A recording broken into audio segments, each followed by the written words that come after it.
Jesus Christ, you people suck. Wow. Wolverine on it. Back in the days when we played video games, it was hardcore for the nerdy and lazy. Now things have changed and all our video games are also for the casual and lady. But that's okay, you know the score. We told you a million times before. Playing consoles, not just games, is in the past. And every week you listen to the best damn internet radio crew. It's the N4G podcast. It's the N4G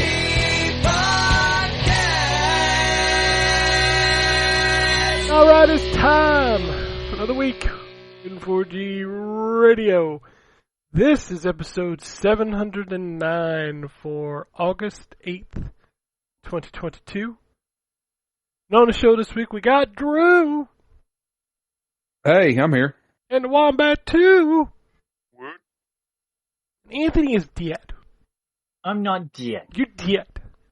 I'm not dead. Damn, that Somehow this has become the...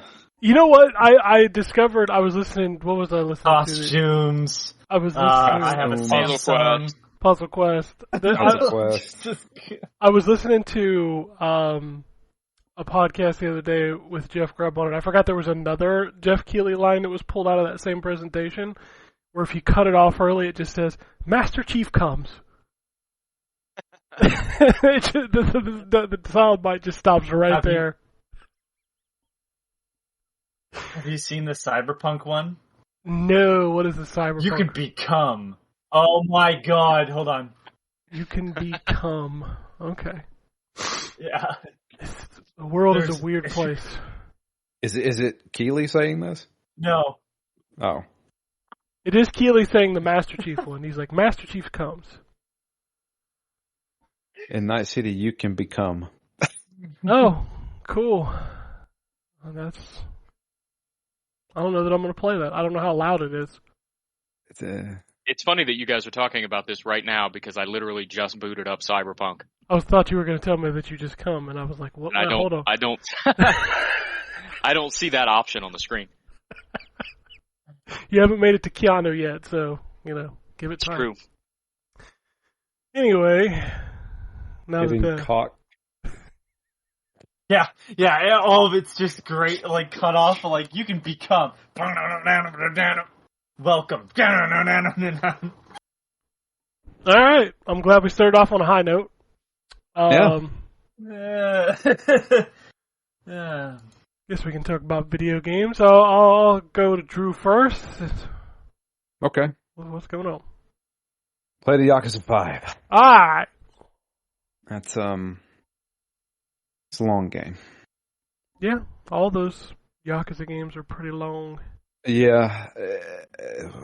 I like this one better than 4, but not that great. That's all I can say, really. It's definitely better than 4, but man, it's long in the tooth, and they shoehorn a lot of stuff in there that I don't want to do this.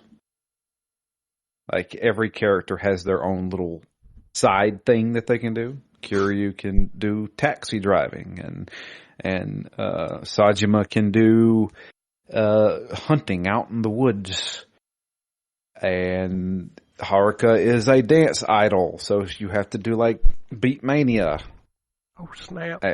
It's like everybody has their thing. The problem is the game kind of forces you to do a lot of that stuff before they just let you say, "Oh, this is optional if you want to." And I'm just like, "Holy crap, this takes forever."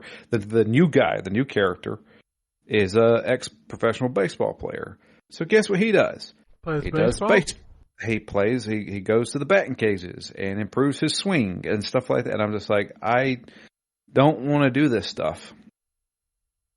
But, it is what it is. We're slowly getting through that. We're going to do his chapter, and then after that's the finale, and then we move on. So we got probably 2 more weeks of Yakuza 5. I will be ready to be done with that. Well, you can rest easy knowing that 6 is so much better. Yeah, that's what everybody says. Did you play 6, Ken? I played about 10 hours of 6, and I really enjoyed what I played. Okay, all right. I know in 6 you actually manage your own baseball team. Yeah, there's a lot of stuff that comes towards like the end of the game. The first part of that game is a little slow because I don't want to spoil anything, but Kiryu's back. I mean, he's back in this one, but I know what you mean. He's back in at Morning Glory, running the Kiryu's orphanage. back. Yeah, Can't do it. Can't do back. You gotta take care of Kiryu's the baby. back. Yeah, Taking care of the baby part's kind of rough, but yeah, I know that there's a baby involved. oh, it's some of the cutscenes are hilarious with the baby, but it's still hearing it cry all the time is like, God damn it. I played it right after, well, not right after, but soon after my son had gotten to the point where we didn't have to hear that anymore. I'm like, God damn it. Yeah, damn it. Anyway, Kiryu's dead. should we just do an entire show of just imitating Jeff Keighley's That one line Midwestern voice? Jeff Keighley said. His weird Canadian accent that Is I it don't know where it's from. He is Canadian. He's Canadian. He is Canadian, but it sounds almost like Midwestern, right? Yeah, he sounds a little like Minnesota. Yeah, He's like, but- yeah, man, it's dead. But in certain parts of Canada, they sound like that too. Canada's just a big Minnesota. Yeah, the Minnesota accent kind of carries its way up north. Yeah. It's a regional one, just not like any distinct region. It's just like these people sound like this. All right. Yeah, that's why people in Georgia sound like me. Well, most people in Georgia have a little more twang. You have a light twang. I try to, I guess, disguise it. I don't necessarily. I talk like this. This is what I normally talk like. When I was younger, I definitely had more of a Southern twang. When you was a younger? When I was a youngin. When I was a youngin, I talked a lot more like a Southerner. I'm about to tell you, boy. That's right. People tell me I have an accent. I don't hear it, but then I don't think anybody hears their own accent. So, well, for the longest time, whenever I was just a listener to the show, I thought Ryan was from like Southern somewhere. I thought he had a Southern accent. It almost sounded like you had a little bit of a Southern twang. I do. It comes and goes. It was really strong just then and there. I do. I do. It comes and goes. No, yeah, I think it's because we're pretty close to Kentucky here, so yeah. We're not exactly. I'm sorry. There's a big difference actually, and I'm sure this is the case for Georgia too, but there's a big difference in the accents from Northern Ohio and Southern Ohio. Oh yeah. There's a big range between the folks up in like Toledo or Bowling Green, where it's almost right on the Michigan border, to Southern Ohio, where I can get in my car and I'll be in Kentucky in a half hour or 35 minutes. So it's, there's a pretty wild swing, but I'm sure it's that way in Georgia too. Folks in Savannah, I'm sure, have a little bit different accent than the folks in Northern Georgia. They do. Like I live in Northern Georgia, so I'm close to the Appalachian. If you go even higher up north, like into the Appalachian Mountains, it's a whole different type of sound up there.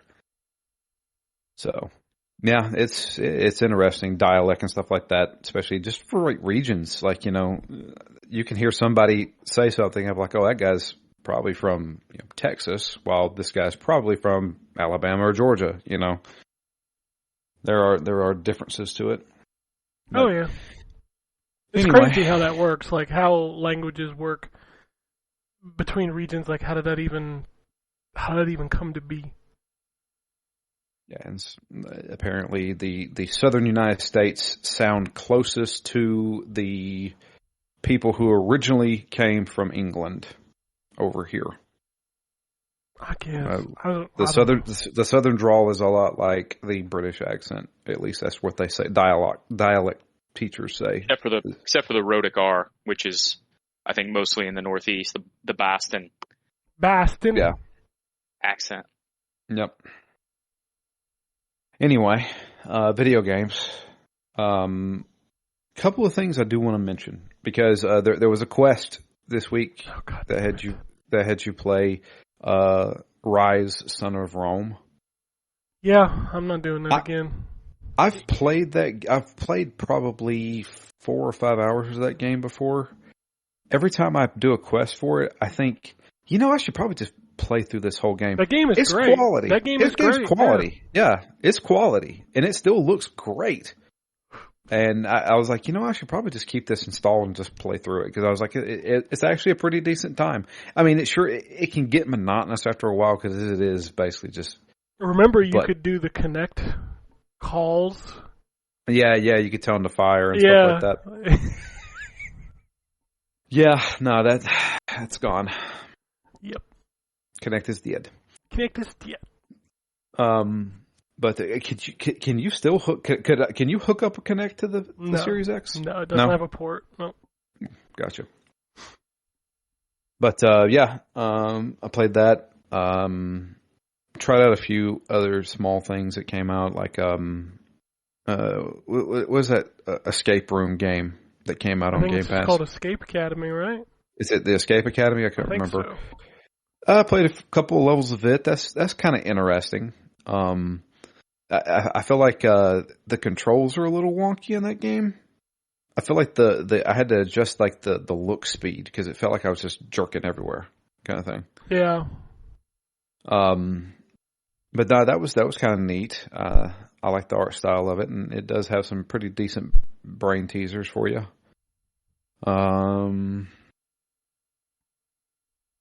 I didn't really jump into Diablo this week. I'm just waiting for the new season to come so I can jump into it. And I think that's pretty much it, to be honest with you. It's a lot of Yakuza. I'm trying to get through that game so we can wrap it up. Wrap it up, B. Yeah. That's pretty much it. Unfortunately, you did give me a code for Persona 4 Ultimax. Unfortunately. Yeah. It's not unfortunately. It's just that game's old. Yeah, but this is a remaster. The new one that came. I forget when it came. I think it came out this year. Like March. Yeah. March of this year or somewhere around there. And then because Evo's going on, they announced rollback and they sent a couple codes over. I was like, all right, because I don't know. I don't play these Everybody's got rollback. Dude, the TMNT tournament fighters on the Cowabunga collection will have rollback. There you go. I'm about to go pro in TMNT tournament fighters. There you go. Who's your main? I don't know. I don't even remember who's in it besides the Turtles. I know the characters are different between the Genesis and the Super Nintendo version. Just say one of the Ninja Turtles and you'll be safe. Donatello. Yeah. I'm main Donatello. Oh, you know what? Donatello's not actually in it. Son of a bitch. Anyway. That's pretty much it, for being honest. All right. Well, I hope you're being honest. I hope you're not lying to me about your video game. I am lying to you. I mean, I played Quest games, but who gives a shit about that? Dude, we got a fucking email about it. Thank you for that. I do. Listening to the podcast last week and hearing how much time was devoted to fucking Paw Patrol. And then you're like, oh, I've played both games. I have played both and games. You're like, don't say that like you're proud of it. Like...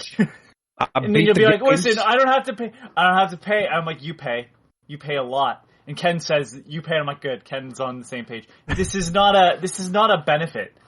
Like, I don't, at this point, it's just like demanding your time. And they're like, and here's your little payment for playing our game so we can boost the number. I mean, you can boost the number all you want to. The fact of the matter is, I do not spend $15 a month on Game Pass. My time is more valuable than playing fucking Paw Patrol. It was 5 minutes a day, then, big whoop. Nope. Still too many minutes a day. You should work it into your cloud gaming on your phone while you're sitting on the toilet. I mean, I can. On the turlet. There's a southern accent for you. You sit on that turlet? All right. Well, first off, we don't call it turlet.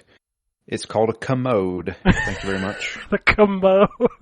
Yes. It's not called a turlet in your part of the South, but there are definitely parts of the South that is called a turlet. Yeah. A turlet? My dad used to call it a commode. He's like, you going to sit on the commode, boy? Yep. Oh, was he from the South? Because it sure sounds like it. Actually, he's from out west. Like, he lived in Seattle for a very long time. Seattle. Okay. But then again, he was born in 1929, so things were different back then. Right. My grandmother, originally from here, but all her family was from Kentucky. She had lots of interesting words. What did she say? She, when she would get mad at her dog, she'd say, "I swear that dog doesn't straighten up, I'm gonna take it to the pond." No, and I'm like, well, no, the pound is what she meant. The pond. Yeah. Or carburetor. Car's got a carburetor in it. Carburetor. Carburetor. Yeah. Carburetor. Yeah. That's good. My father one time told me, he was watching me play a fighting game. I think it was one of the Street Fighters. I can't remember. And he said, "Man, it looks like you're sitting over there playing a banjo." I was like, "A what?" "A banjo." Banjo, son. A badger? He's like, "No, a banjo." And he did the strumming. I was like, "A banjo?" Yeah, banjo. Yeah, I understood. As soon as you said banjo, I was like, yeah. It was the way he said it. I thought you were saying he was saying banger. And, that's a banger, your son. dad was hit. No, my dad was real hit back in 2001. Fucking game. No, banger, it was. Y'all. He was talking about a banjo, and I was like, "Dad, there's a O on the end of that." I mean, people living around here, people pluralize everything. So, like, you don't go to the Walmarts when the Targets. Yeah. And I hear people all the time call it Games Pass on podcasts. I'm like, motherfucker, there's no S in the game. It's just Game Pass. Games Pass. Like, is that on Games Pass? Like, no, it's on Game Pass, you jackass. My grandma also, until the day she died, called it Meyer Squares instead of Meyer. Meyer Square, yes. Yeah. Do you guys call it pop? Yeah, I do. Probably pop soda. Yeah, pop or and soda. Whatever I'm specifically drinking. Yeah, I was just Mostly curious. Pop though. That's the biggest thing. Nobody around here says pop. Nobody. Soda. It's either soda. It's either soda it's or a Coke. And if you ask for a Coke of a different flavor that isn't a cola, like, fuck you. That's terrible. They have to. That's a conversation. Typical conversation in Georgia is, "What do you want to drink?" "I'll take a Coke." "What kind?" It's a Coke. Like, that is. That's not even like. Listen, if you just said a Coke for all colas, I understand, but like that's not a thing. Oh my god! It is in the South. Well, we yeah, there's a lot of things. There are things in the South that we maybe shouldn't stick to. Well, I mean that's fair. All right, back to video games. We'll move on to Anthony. I don't know anymore. Did you play Paw Patrol? I think you did. No. Why? No. I have taste. I have been playing Horizon Forbidden West. Thought you had taste. Wow. Right? Right? Fucking Xbox whore. Come on now, that was a good one. Moving on from Ken's shitty interruption. I like that game's story. I'm not as big a fan of the gameplay. Some of the changes they've made to combat, I'm not a fan of. And the robots are generally a little bit tougher, I find, than the first game. And the equipment and the techniques, I just don't. Are you actually shooting their parts off this time? Well, I was shooting their parts off in the first game. My issue is that I'm shooting the parts off, and there's a couple animals where or robots that when I shoot their parts off, they die pretty quickly. Like, I'm really glad that the birds, like all the the glint hawks or whatever they are. I can't remember if they're glint hawks in the original game. They work the same way. I fire at them, and if I can break the canister on their chest, they'll crash to the ground and generally die. Cool. That works the same way. The kangaroo type things aren't bad, but everything that's sort of the size of a truck is just a pain in the ass. And they're always in groups. And none of the weapons I find do enough damage. Like, they really want you to play with the elemental system, which is fine. But then they also want you to do that shit where it's like you hit an enemy or whatever, and then you have to fire at that spot with the bow. And I'm like, I don't know what exactly triggers it, and they barely wanted to touch upon that stuff. There's actually a lot that teaches you all about that if you do the fight pits in the cities that you come to. Yeah, I did, and I can get it to, like, it was just like, as soon as it was exit out of there, I'm like, I feel like I'm doing the same stuff still, and then it's just like, no, and then there's the override things that you can do once your power's strong enough, and there's a lot of crap going on for a game that clearly still wants you to stealth around, because everything will murder you by just firing a bunch of projectiles and bull rushing you simultaneously. So it's just one of those things where it's like, wow, this is a lot of mechanics that, like, at the end of the day, you kind of are telling me you don't want me to use, because it's just better off to, like, run around, hide in a bush, wait for an enemy to come by, stab them, and then go and run around again and hide in a different bush and wait for the enemies to come by while they're looking for you. You can't do that the whole game, though. Like, that's you can do that at the beginning for sure. You can't do that the whole game. No, but, like, even so, the Rattler, which was my favorite weapon in the first game, it doesn't work the same in this one, I don't think. Like, it's not like a machine gun anymore. It's like a shotgun. Well, there's a different weapon that fires more like a machine gun. Okay, well, that irritated the shit out of me, because it's like, oh, finally I have the weapon I loved in the first game, and now this one needs to charge up. And it's fine that it makes her slower. That I have no issue with, but if it's just like, oh, for fuck's sake. It's like, mechanically, there's some really neat stuff being done in here, and then there's just shit where I'm like, I don't know. It doesn't feel as good as the first game does. Obviously, there's a bit of time between me playing the first game and this one, but I'm still liking the game. Honestly, if the story was like the first game, I would probably have checked out by now. But the amount that it focuses on the science fiction stuff, yeah, that makes me really happy. And it's like, clearly, it feels like they figured out, like, they had a bigger plan in the first game, and then they went, or we could do this, and they went with the or option, like the different option, because, like, there's some stuff that's added in here where I'm like, yeah, I don't remember them talking too much about this in the first game, and I'm okay with that, because this is weird, and I want to know more. And I don't think there's any way to disappoint me because of how kind of left field some of this stuff is. But yeah, like, I'm liking the different tribes that you meet this time, which is shocking, because that was the part that I disliked the most in the first game. Yeah, I'm really enjoying it. I haven't been able to spend as much time with it this week as I wanted to. I have also started up Yoshi's Crafted World. That's an amazing game. Yeah, it is. It is hard to 100% that shit. Oh yeah, for sure. My son and I basically gave up on trying to 100% it. There's the first level that I had real issue with was like the fake underwater stage where you're like at the bottom of the ocean. Yep. Yeah.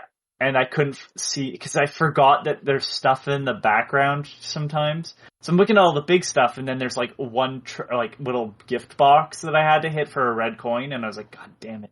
But like then the first time they introduced Poochie, I was like, oh man, that's a difficult stage to get all the stuff on, because there's like you have one shot to get like some red coins and the blue coins to activate the flower, and if you mess up, you don't get another shot at it, so you have to start the stage over again. And but yeah, there's some really neat stuff in it. I do not like the mech stages, like where you're riding along and you have the big fist that punches stuff. It's just too different, and I'm like, yeah, I don't like this as much as the rest of the game so far. It's not terrible. It's just like they didn't do that in Yoshi's Island, and I'm like, you were really making me feel like Yoshi's Island here. I do love these stuff though, like the weird scavenger hunts that you get after you're done levels that the robots give you, and the Poochie puppy rescue missions. Like those are great. I played the demo. I love the demo so much I went and bought the game. This is the weird one for this week. Quick Spot DS. I don't know why. I saw the Quick Spot was on sale on the Switch, and I went, I'm pretty sure I have that on DS. Pop that in, and it's fine. It's old. It's not great. I don't know how they put a Switch version out when it's not that great of a game, but whatever. I did get to play, and I'm playing it for review, Rabbids Party of Legends. And it's a pretty decent party game. I'm kind of surprised because like none of the other Rabbids games, they've been fun, but like there's always something that I play in it and that I go, ugh, like I don't want to do this. Now I haven't played a ton of it. I played it with my mom because she and I would play the Rabbids games on Wii, and I was visiting her last weekend. That's the reason why I wasn't on. And yeah, it's just a fun collection of mini games. It's not a Mario Party type of title. Like you're just trying to place in the mini games, and they give you like first, second, third, fourth place, and then you collect pages of a book or books, one of the two, and whoever has the most books at the end wins. But you're always, as a group, earning points to unlock new costumes and new mini games for the Rabbids, which is nice. But yeah, there's a lot of motion control, and it's all really great. I was really surprised with that. And it's not anything that's going to blow your mind. If you've played any of the Mario Party like mini games, it's stuff like that. Like there's the bumper balls equivalent, but I thought it worked a lot better than bumper balls ever did on Mario Party. What is weird about this is this whole game has a Journey to the West theme. It's kind of like they're just kind of reading the story of Journey to the West, and then the Rabbids use their washing machine and it sucks them into the world of Journey to the West. So everybody's kind of got like the themes, like the costumes of characters from Journey to the West. All the Journey to the West characters are Rabbids now. But it's made from like Ubisoft Shanghai or something like that. So it was kind of a neat twist. And the last one game I was playing before we even got on today. Can I talk about Cult of the Lamb, Ken? Don't think so, but let me double check. Yeah, I should have asked beforehand, but I literally came on and then we started recording. No. Give me a second. You might have... No? Damn it. 10th. All right, well, I'll tweet about it on the 10th. I don't know if my review will be ready for then, but yeah, I can't say anymore. That's very disappointing. Shh, quiet! Yeah, that's it for me. All right. Well, move on to the Wombat. All right. So, I played a lot of Power Wash Simulator. Yeah, you did. That game is so good. It is.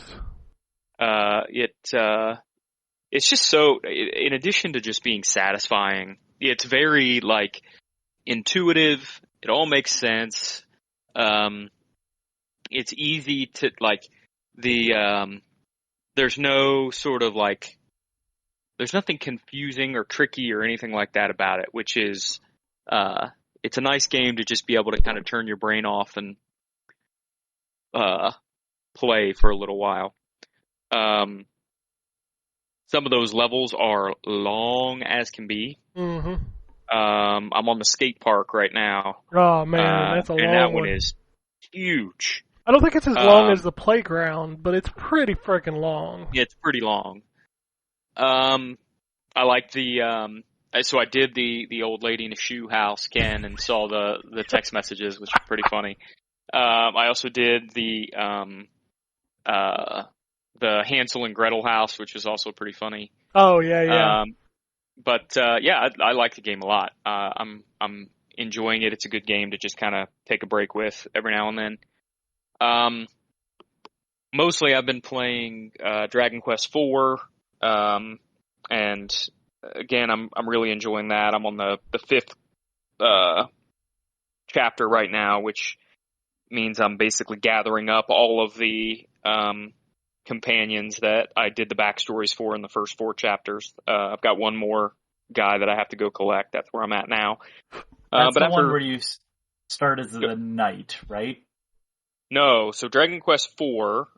I think you're thinking of Final Fantasy. No, you make your character, but then you start off as a Oh, you mean a knight? So yes, sorry. The prologue, Yeah, you start okay. out as a hero, right? Yeah. But then chapter 1, you are a knight. Yes, Ragnar McRyan. And then you recruit Ragnar, and that's where they have all the unreadable Scottish accents. Yes. Yeah. And I'm like, I can't read this. I don't know what he's saying. So chapter 2, it's supposed to be the Dragon Quest equivalent of Russia. So everyone speaks in like this horribly stereotypical broken Russian accent, which is pretty funny. And then chapter 3 is like this mix of the Middle East and India. Most of the character names are Indian, but there are also some other like Middle Eastern bends to some of the stuff. And then the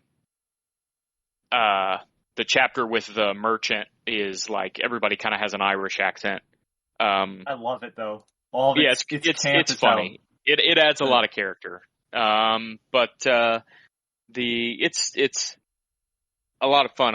I'm enjoying it a lot. After I think I'm probably 17 hours or so in. So probably about halfway, I think. But yeah, I'm liking it a lot so far. I don't know that I like it as much as 3, but it's really hard to tell because 3 obviously I played on the NES and this one's on the DS. So the graphics and the mechanics and everything are so different, that adds, I think, a layer, to, my enjoyment. But I think just overall, so far, I like the 3rd one better. But I like this one a lot. And from what I understand, the 5th one's even better. So I'm looking forward to getting into that one. I'm working my way up the list there. Outside of that, I mentioned that I started Cyberpunk 2077 again on the PS5. And so far, I'm still just kind of in the prologue.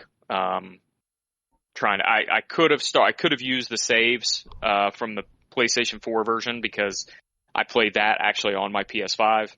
But I'm just going to start over again. It's been way too long. So yeah, I don't know where I'm at. I don't know what's happening. So I'm just going to start over again. So, and I don't know if it's because I played the PS4 game on my PlayStation 5 already, but I don't notice a huge difference so far. But we'll see. I'm sure I'll notice more differences as I get a little deeper. Trying to think. Oh, the other thing I played, I tried to play, I should say, Octopath Traveler Champions of the Continent. Is that what it's called? The mobile game? The new mobile game? Yeah, the mobile one, right? Yeah. Yeah, and I got through the prologue, and then it dumped me into the gacha mechanic, and there's like a million different currencies, like always, and different things that you have to upgrade different characters, and this character has an upgrade and also has this other upgrade that increases their star level, and this is what you need for that, and I just turned it off. I'm like, I'm done with overly complicated gacha games and games that free-to-play games that have a million different currencies or things that you have to collect to upgrade characters or to unlock characters. Or I'm done. I think Genshin Impact was the last one of those that I played, and I enjoyed that game. But even that game, like, I just got really burnt out really fast on the gacha stuff. And I just don't have the mental capacity right now to try to figure it out. So I put that aside. if you're looking for a game on like mobile, try The Quest. Yeah, so I saw the Quest was on sale actually last week. And I've been thinking about getting that because I've got, I do have Legend of Grimrock on mobile, which I like a lot. And I'm a sucker for those sort of old school, RPGs. This is a bit more open world. Yeah. But grid based, which is very kind of unique. And then if, depending on what you play on, there's a bunch of, DLC, like actual, like full DLC that you can buy, like, separate apps, I think.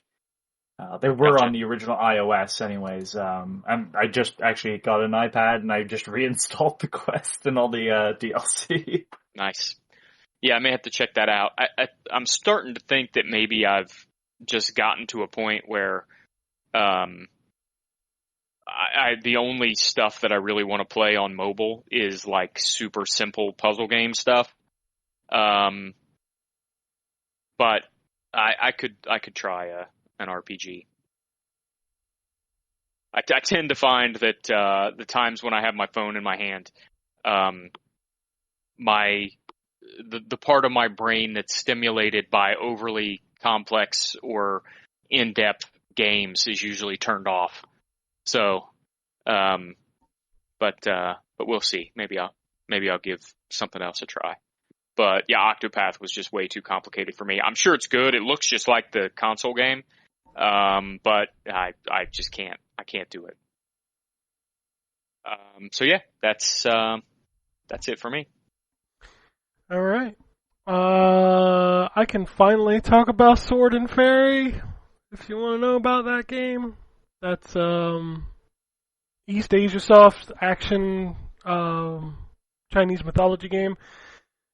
It's actually pretty good. I think the biggest issue with it is that you can definitely see the budgetary issues shining through. So the code they sent me came with like the pre-order bonuses where like you can change to like modern day outfits in ancient Chinese kind of lore. I put the outfit on to see what it looked like. I can never take it off. Like I go into my equipment menu and there's an option for costumes, but there's no way to change your costume back to the original, at least that I can find. So that's kind of annoying. The targeting system, it's third-person action game. You click the right stick, lock onto your target, attack. Pretty standard fare stuff. The problem is that when you click onto a target, you kill them, it doesn't immediately switch to the next target. You have to retarget again, which makes combat feel a little, I don't know, not great. The combat itself is fun. You have like this little bird that you can do your special moves with where it can attack. There's these big giant monsters that come out. There's a lot of cool stuff to this game, but then like every time I'm starting to enjoy the game, it does something that just kind of irritates the hell out of me. It's crashed a few times, so it's definitely not stable. And also, there's a whole lot of fetching in this game. Like, there was parts where I was out, doing the action, everything was good, was fun, was having a good time. Then all of a sudden it's like, go back and do this mission, and this mission takes me through like 25 steps of like, walk 2 steps, talk to this person, walk 2 steps, talk to that person, walk 2 steps, talk to this person. And it's just like, there's so many quests like that in this game that I'm just like, I don't care. Like, when I'm skipping cutscenes less than 2 hours into the game, you've already lost me on your quest system. It's just you're putting too much up front of things that I don't want to do necessarily when your action part of it was actually really good. So it's fine. You kind of get what you pay for. I think it's $30 or $40. I can't remember. It's definitely not a full price game, but I'm hoping with a few patches it'll polish itself up and be a pretty good video game. I tried to get into something for myself to play, so I started up Phobia.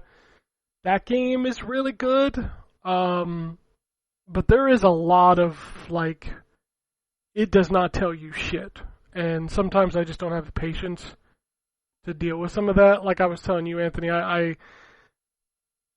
I was looking for something. I forget what it was, and like you wanted a I know tape. You needed tape to make a bandage. Yeah, and like I walked in this room, and there's like 400 filing cabinet drawers, and like I opened 10 of them, and there's nothing in any of them. I was like, okay, if you're gonna put 400 drawers in this room and make most of them empty, that's not fun. Like, if there's 2 or 3 drawers in a room, cool. Okay, that's exploration. A wall of drawers, and I'm just irritated. Like, I'm shocked I haven't come across tape at this point. And the mission I'm on is that I'm trying to get to the first floor, but like the elevator on every floor is broken. Yeah. And I don't have any way to fight. And I keep running into these big goddamn bugs that keep biting me. Yeah, that's a hallway you can just avoid. Yeah, but I don't know that because the game hasn't told me. It's telling me I need to get to the first floor. Oh, by the way, I found bullets. He says something, by the way. He says something. I'll have to come back here when I have something to defend myself. I did find bullets in a safe. Yep.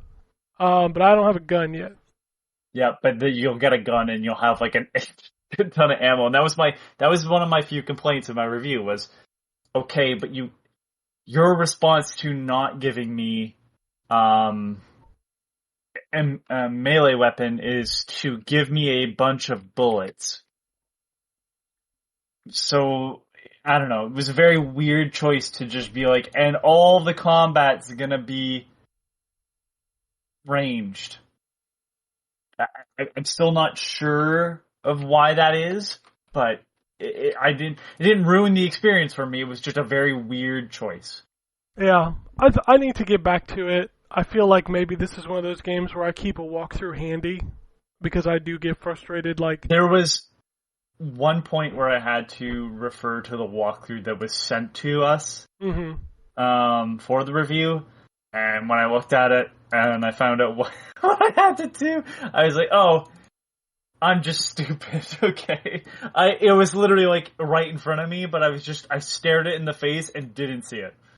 I mean, that's like, all right. Well, and it was like, I'm not even gonna write that because I just feel bad for just not doing the thing that was very blatantly obvious.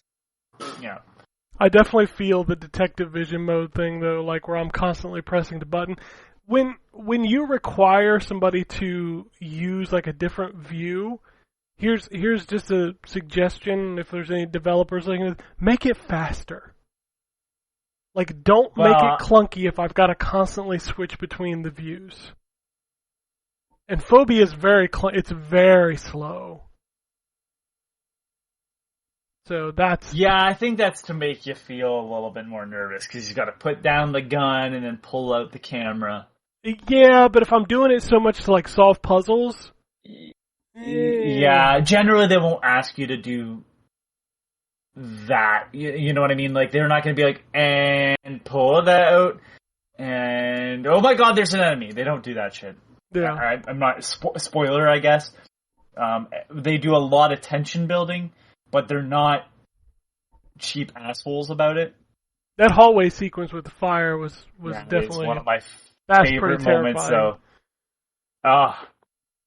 That was pretty good. So, I like it. I'm gonna keep playing some more of that. And then I tried to go back to Arceus. I played that for about an hour. I think I'm gonna like that game, but I don't know yet. Like, Nintendo and the Pokemon Company are the fucking worst when it comes to onboarding. Like, that tutorial is so goddamn slow. Take 2 steps, here's the thing. Take 2 steps, here's the thing. I'm gonna save myself the pain and just, get the next Scarlet or whatever the fuck the options are. Yeah, but I'm hearing they're taking like quality of life out of those games, and I'm just like, ugh.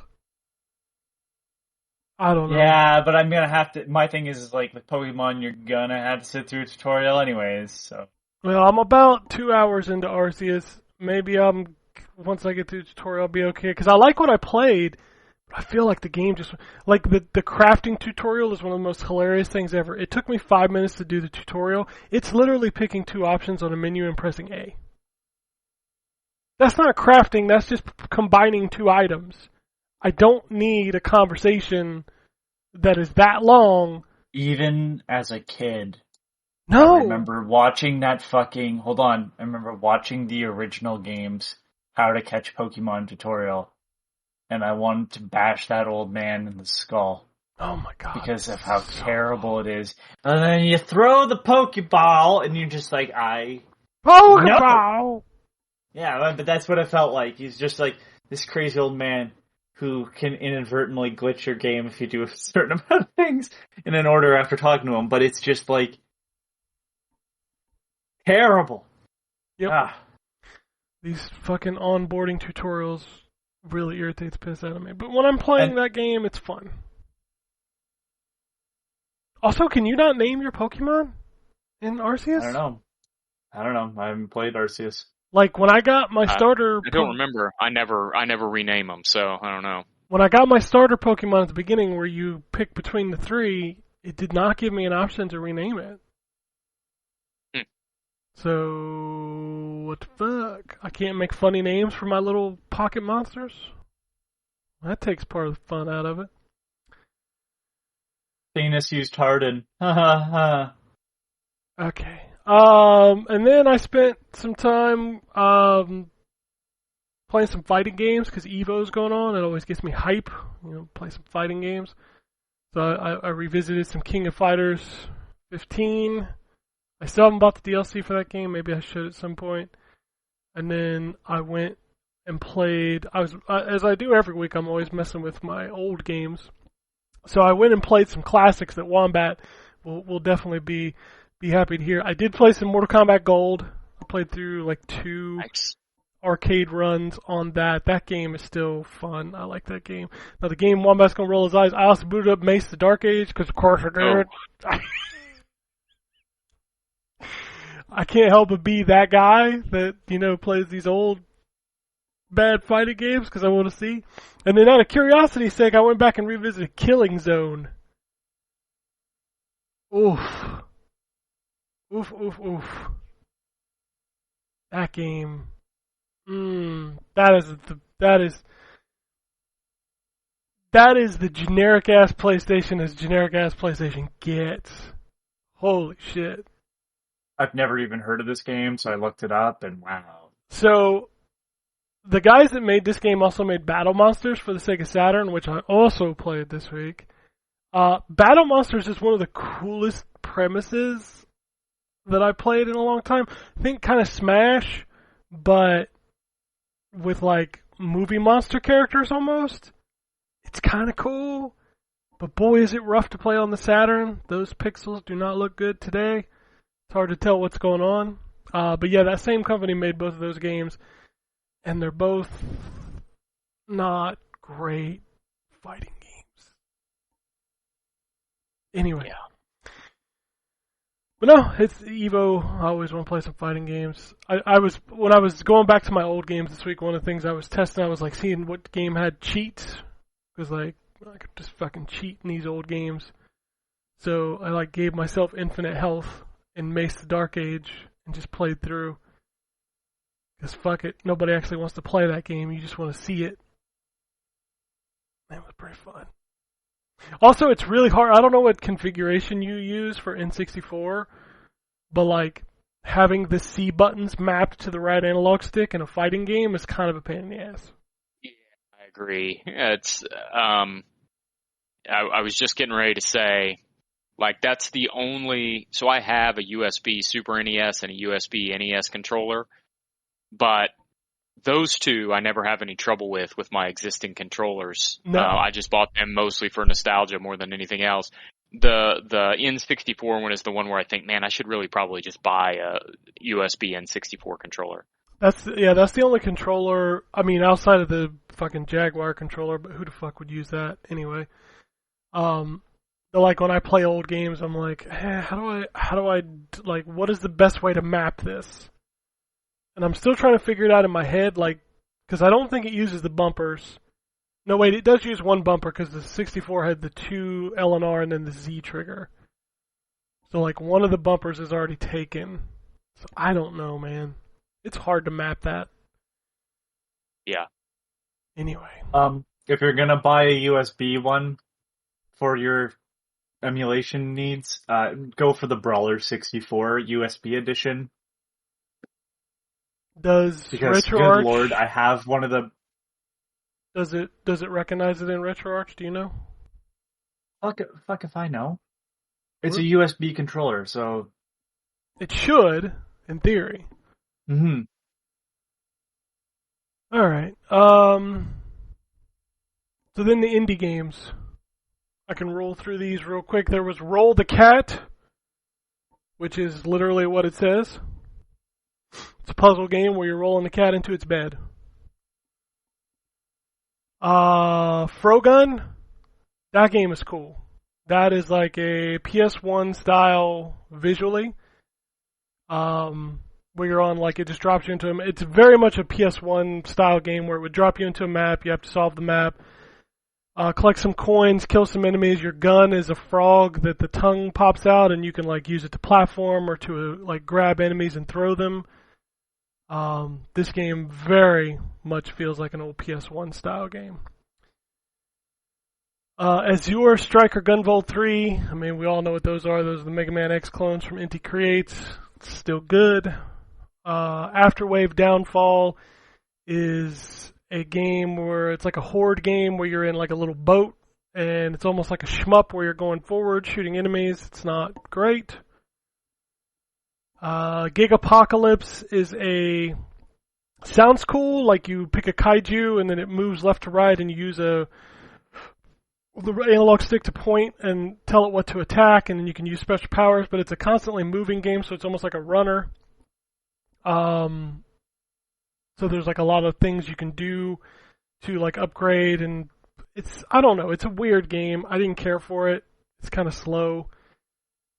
And then the Thunderbolt Collection is a shmup from the Nintendo and Super Nintendo era. It's the latest from the Cubide Classics. It's fine.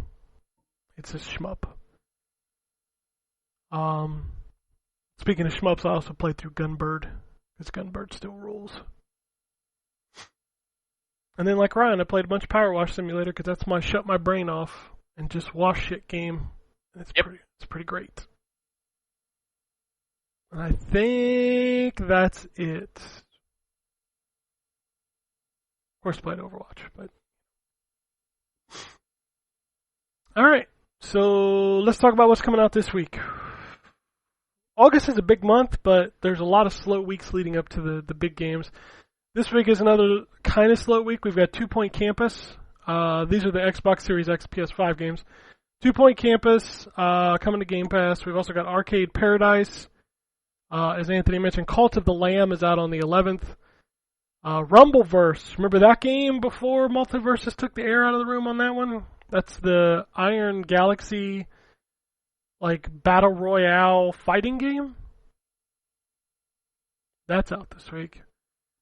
And then Voyage. PlayStation 5, much of the same, but also Classic Racers Elite. And then we'll move over to PS4 and Xbox One. Also light this week, mostly the same stuff, but we're also getting Super Bullet Break on PlayStation. On Xbox, nothing, it's all the same stuff. Not a ton coming out this week. I think when 2 Point Campus is your big release for the week, it's a light week.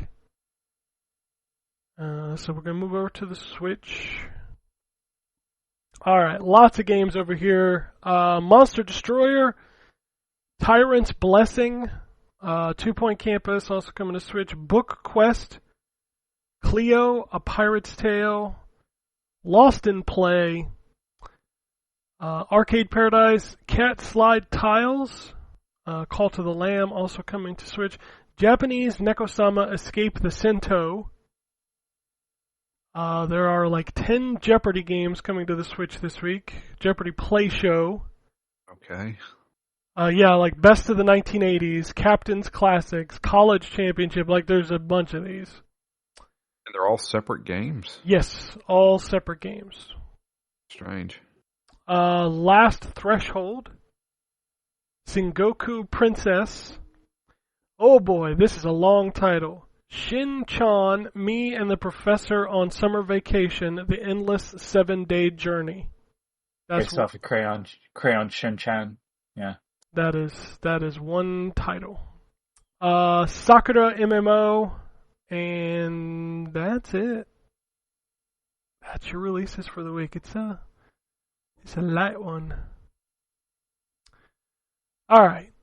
Let me pull up my news file. I have all the details about the Pokemon presentation. If you want me to go through any of them, this is for Pokemon Scarlet and Violet.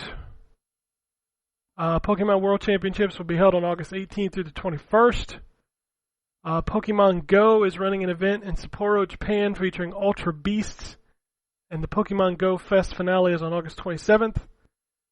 Pokemon Unite first anniversary event details, while the Pika Party event is coming, all Pokemon and WoW players.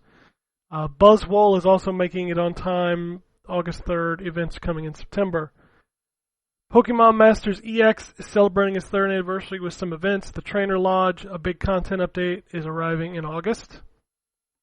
Mewtwo is returning to the Pokemon Cafe. This is so many words I don't understand. New trailer for Pokemon Scarlet and Violet. Legendaries were front and center, will function as mounts that can fly, sail, and run around and drive.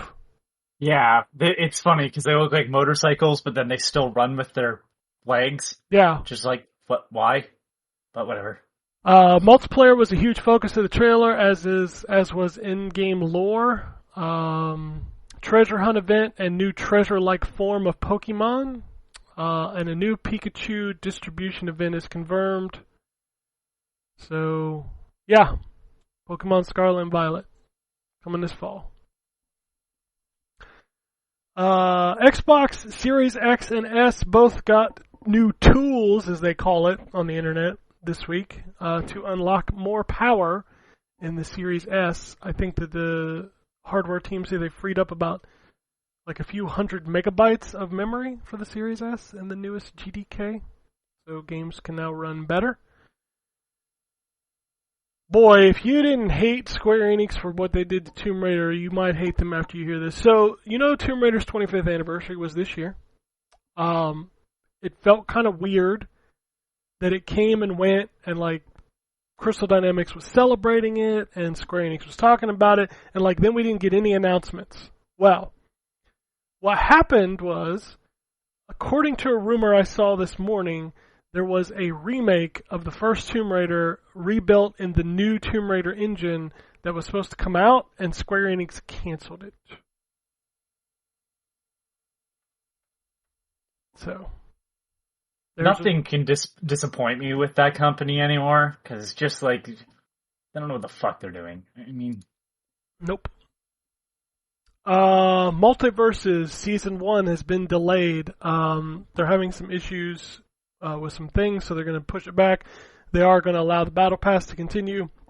Also in Season 1, obviously Rick and Morty are new characters. They're bringing new outfits, including the Valkyrie outfit for Bugs Bunny. That's pretty cool. Also, they're bringing a standard arcade mode. So, that's the game I played this week. I totally forgot to mention that. That game is good. That game is solid, dude. I was doing really well. So I tried out some of the free characters. I did unlock Wonder Woman. I'm thinking Finn from Adventure Time is probably one of my favorite characters in that game. That game is a hell of a lot better than it has any right to be. Yeah. No, that's a legit fighting game. I was pleasantly surprised, and I'm going to continue playing some more of it. Yeah. So they've got an arcade mode coming in. They've got some cool cosmetics coming in. I hope that game continues to go for a while, because it's pretty good. My question is, will it? Because it is Warner Brothers. If you haven't heard, Warner Brothers is kind of getting gutted right now. From what I hear, that one is safe. Which is weird that they canceled Batman, but somehow Batwoman, but the Flash movie is safe. I don't understand. I can't believe they're still doing that. Yeah, Ezra Miller is currently on the run. I don't think so. I think there's a warrant or something. I don't know. Well, I mean, if he were to ever be spotted by a police officer, they would probably arrest him, right? Yes. If he has a warrant out for his arrest, that means he's, quote, on the run. Ezra is a weird individual. I cannot believe that they're going to continue with that movie. Yeah. I'm sad because did you see the screenshot from the Batgirl movie where she runs into Keaton? I saw Keaton in it, yeah. He went and filmed all these, and now, like, what the fuck? Man. Makes me sad. Hopefully he got paid up front. I'm sure he still got paid. Absolutely. Oh, I'm sure he did. He's Michael Keaton. Yeah, he's Michael fucking Keaton, man. Come on. Alright, this next news story is all Wombat. So the AEW game was announced. It's coming from THQ Nordic. There's some screenshots, a little bit of video out there. What do you think? Yes, it looks. It doesn't have the production value of the WWE stuff. Sure.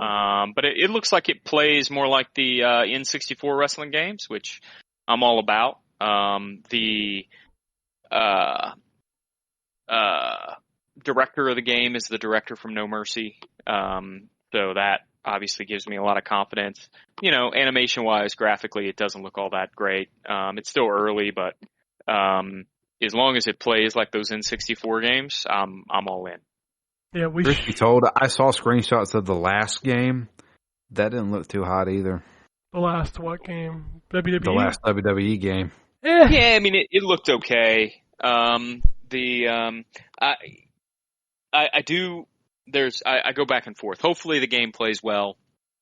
And it's, worth, cause they have, so just to give everybody some background, right? AEW has been around since 2019.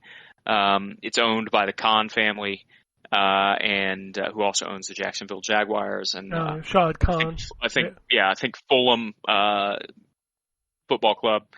And the promotion itself has done very well on television. It's consistently number one or number two on the night that it's on. And the word financially has been that the company itself would be making money, profitable, but they sunk a lot of money into this games division.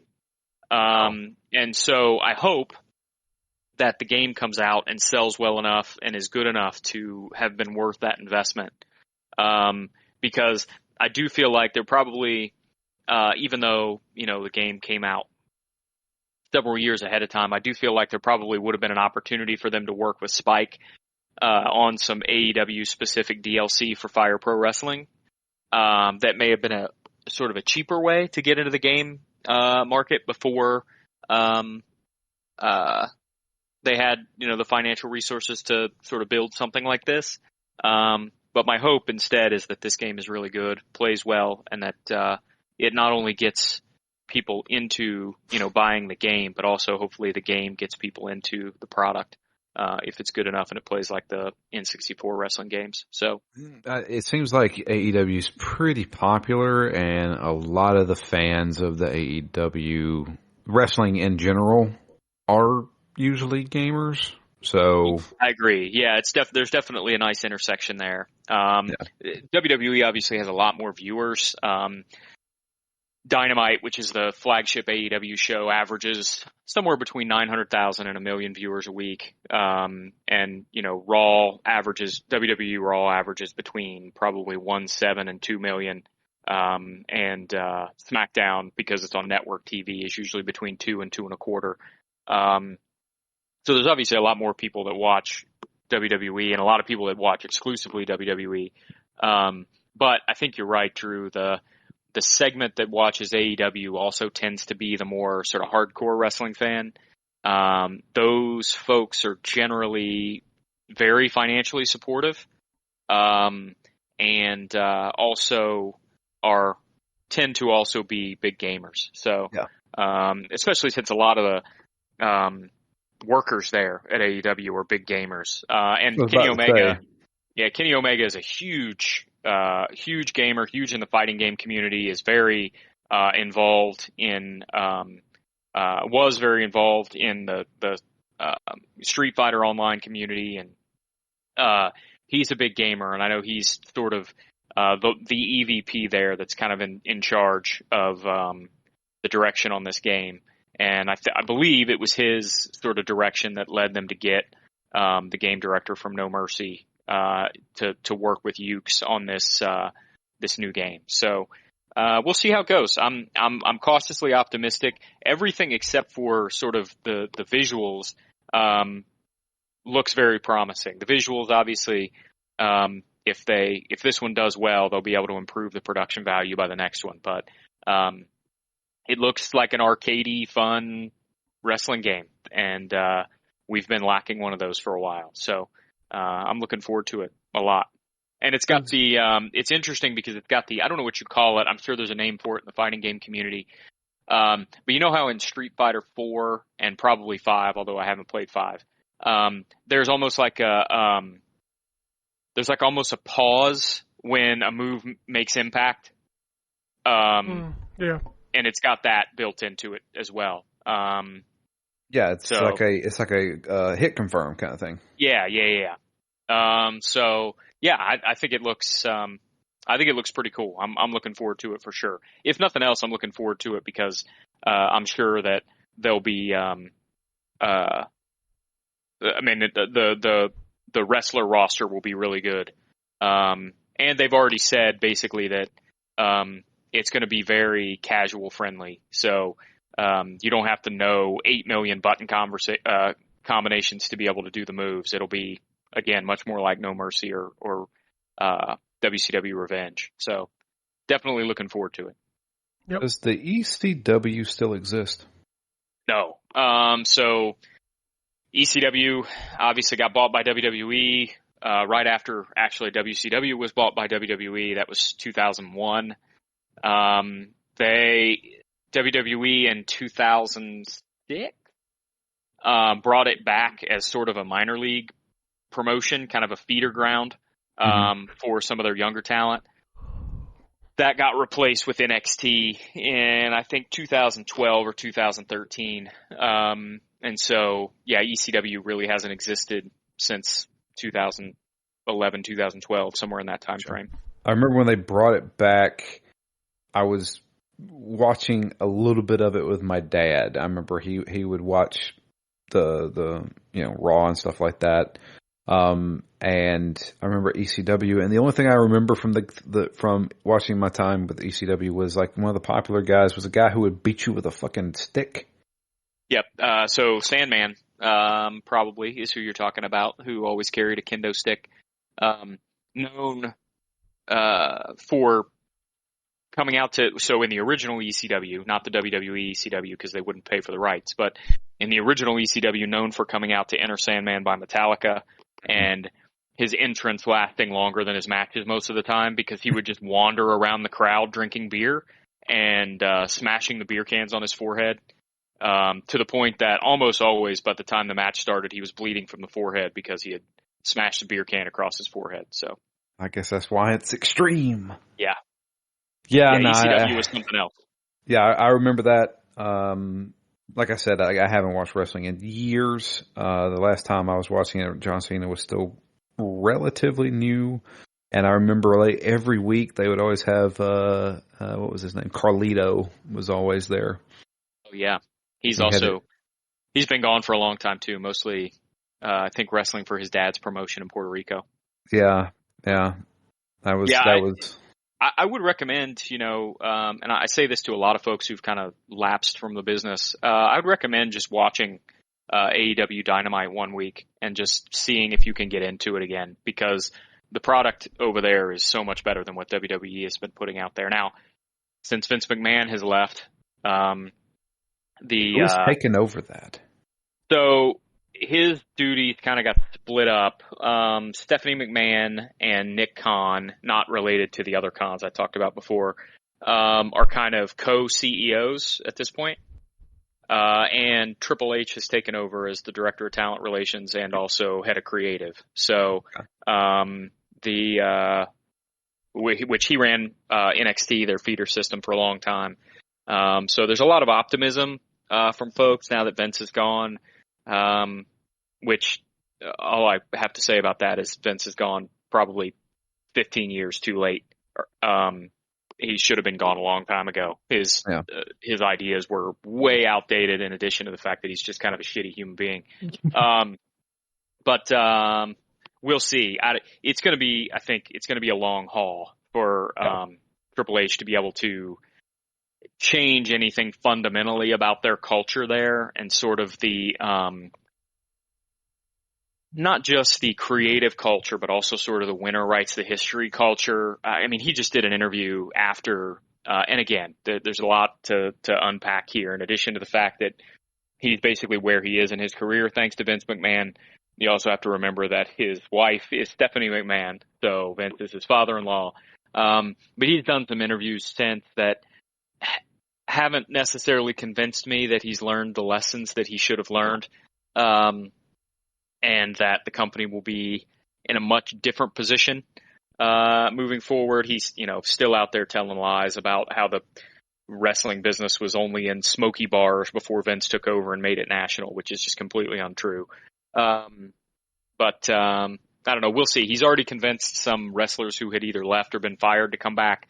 So we'll see if he can turn things around. But in the interim, AEW puts on an excellent show literally every week. So I've yet to see one of their episodes of Dynamite that isn't at least competent. And I haven't heard, other than one specific wrestler anyone talk shit about AEW's management. Oh no, yeah. I mean, there were a couple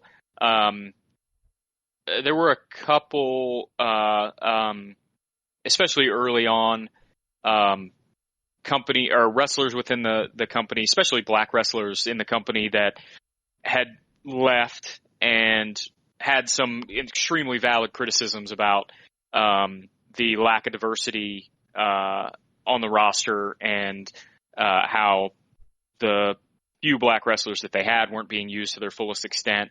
I do think that criticism has been heard and understood at this point. They've, I think, made some steps to rectify some of that. But to be honest, the entire wrestling business has a really poor history of giving equal representation to black wrestlers. And that's really only something that within the last, I'll say 5 or 10 years, there's really been a significant amount of progress towards. So some valid criticisms, especially early on. There's been some criticism recently of their talent relations department not doing enough to reach out to people and talk to people, especially, letting people's contracts expire without really talking to them and telling them they were going to let their contracts expire. And so they did just put out a notice that they've beefed up the talent relations department in response to some of those criticisms. So it all feels, and I've heard generalized complaints like that, for sure. But it all feels like growing pains sort of stuff. Yeah, some of that's definitely true. Like the man at the top of the tower who controls everything is being shitty again. Yeah, I think I think that's fair. I don't think there's a whole lot of people that think Tony Khan's a shitty guy, unlike with Vince, where almost everybody thought he was a shitty guy.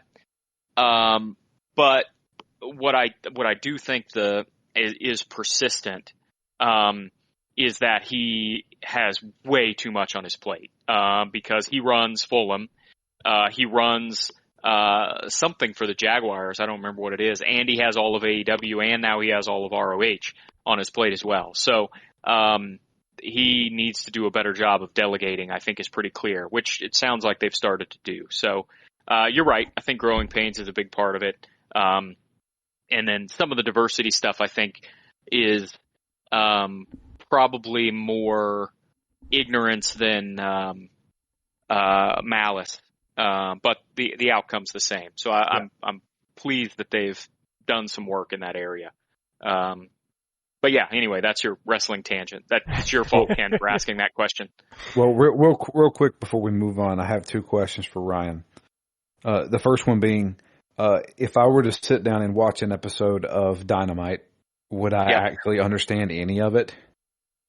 You'd be able to get up to speed pretty quick, I think. Okay. All right.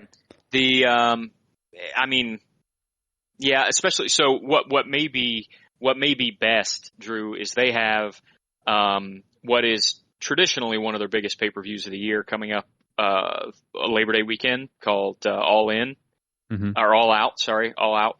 And it may be good to pick up the Dynamite after that. So like the Dynamite after Labor Day. But if you wanted to watch between now and then, you'd pick up on what's happening pretty quick. And where Wrestling's can I find kind of this? built like that. Huh? It's on TBS every Wednesday night at 8 o'clock. Wednesday at 8 o'clock on TBS. Yep. And Okay. you can watch old episodes on TBS On Demand. Man, I guess, but it's going to cut into Drew's Paw Patrol time. Yeah, man. I got to see what's going on with Chase. Yeah, no, I think, and they've got a lot of guys out right now hurt, that should be due back towards the end of the year. The two biggest ones being Kenny Omega, he was working hurt for a long time and basically had surgery on at least one of his shoulders, maybe both. And also, had a hernia fixed and also had something done to one of his knees, I think, basically all at the same time. So he's out and, due back probably between sometime in the next 30 days. And then CM Punk shattered his foot. And so CM Punk is also due back probably in the next 30 days or so. How old is, not CM Punk, Kenny Omega? Because he was doing New Japan, wasn't he? Yeah, I think he's 37, 38, somewhere in that range. It feels like he's been around forever. Yeah, well, he's been wrestling since he was pretty young. But yeah, I think he's in his late 30s. Punk is, I think, 41 or 42. Hey, Ric Flair just had his final match. So. Yeah. So Kenny Omega is 38, by the way. Okay. Wow. So is Kenny Omega like the champion currently? No. So currently CM Punk is actually the champion, but because he's hurt, they actually have an interim world champion, who is Jon Moxley, who you may or may not recognize, used to wrestle for the WWE as Dean Ambrose. Okay, I know Dean Ambrose, yeah. Yeah, so Jon Moxley is the name that he worked as before he went to WWE. He's their interim world champion currently. Gotcha. Well, you should see more of this game on Friday during the THQ Nordic presentation. Yeah, you saw, though, that leaked ahead of time, right? Yeah, but I'm sure they'll give you more details on Friday. Oh, yeah. I don't know how much more video we'll get, but I'm sure we'll get more details. Yep. Moving on. I should have done this with the Tomb Raider news, but the script for the new Tomb Raider that Crystal Dynamics is working on has leaked. And according to this, it's going to have other Tomb Raiders, so like she'll have a team. Also, the game will be taking place when, she's established, which is good because now we've had 3 Origin games. It's time for her to just be a Tomb Raider. So, there's your. So that's actually still happening, though? Well, they sold them. You remember that, right? They sold Crystal Dynamics? Yeah, Crystal Dynamics and the Tomb Raider IP is now under Embracer Group. So Square Enix sold that. Gotcha. Okay. Yeah, Square Enix sold all of their Western IP to Embracer Group for like nothing. Except for one thing that Life is Strange they kept. Well, there is that. Gotcha. Sure. I hope it's Camilla Luddington returning as Lara Croft. It was funny because I think the story that came out of this that I saw on Twitter, which this is Twitter for you, was the fact that she's kissing ladies. Like that was the big point. I really hope Camilla Luddington comes back as Lara Croft because that's who they designed it after. Don't calm down. Hey, I'm allowed to get excited. She's hot in real life, all right? I'm aware. God damn. Calm down, boy. I'm gonna put you in horny jail on the internet. With some ice water on them. Yeah. Unfortunately, it's set. This is the final day of Evo, so this is the day like all the big announcements are gonna happen. The only big announcement we got so far out of Evo, at least that I think is big, is that Arcade 1UP has announced they've freed Marvel vs. Capcom 2. They're making a cabinet for Marvel Capcom 2. And it's got like 8 games on it or something like that. Really? Yeah, it's got all the Versus games. I think it's got War of the Gems. Yeah, War of the Gems from Marvel vs. Superheroes. I don't remember exactly all the games that are on it. I should probably pull that up, huh? MVC2 Arcade 1-Up Cabinet. Dun-dun-dun-dun-dun. Marvel vs. Capcom 2. Here we go. Marvel vs. Capcom 2, Marvel vs. Capcom, Marvel Superheroes vs. Street Fighter, X-Men vs. Street Fighter, Marvel Superheroes, X-Men Children of the Atom, X-Men Mutant Apocalypse, and Marvel Superheroes and War of the Gems. Those are all the games on the cabinet. Okay. Bet that motherfucker gonna be like... It's also got Wi-Fi online play. What? Yeah. I bet that bitch is gonna be like $800. Would they ever release a compilation? That was the big thing that went out this week. Is like people are like, why can we not just get these on? Because let's be fair, this is the first time Marvel vs. Capcom 2 has been available since the goddamn Xbox and PS2. No. 360. Yeah, on 360 you could buy it on the XBLA. Yeah. Are you sure that you're talking about Origins, right? No, Marvel vs. Capcom 2 was on Xbox 360, I know for a fact. Hold on. Do not tell me my business, devil woman. I'm checking. I think you're wrong. I fucking had it. Platforms. Xbox 360. I'm telling you, it's on Hold there. on. Xbox Live Arcade, July 29th, 2009. PlayStation Network, August 13th, 2009. iOS, April 25th, 2012. I mean, if I'm wrong, I'm wrong. Jesus, calm down. I'm gonna throw you in a different jail. Well, don't be sad. I remember Marvel vs. Don't fight Drew on this! I remember Marvel vs. Capcom Origins did not have MVC2, and that's what I thought you were referring to. I did not remember them actually releasing this on. But still, Drew, what was that date, Anthony? What date did you say it came out?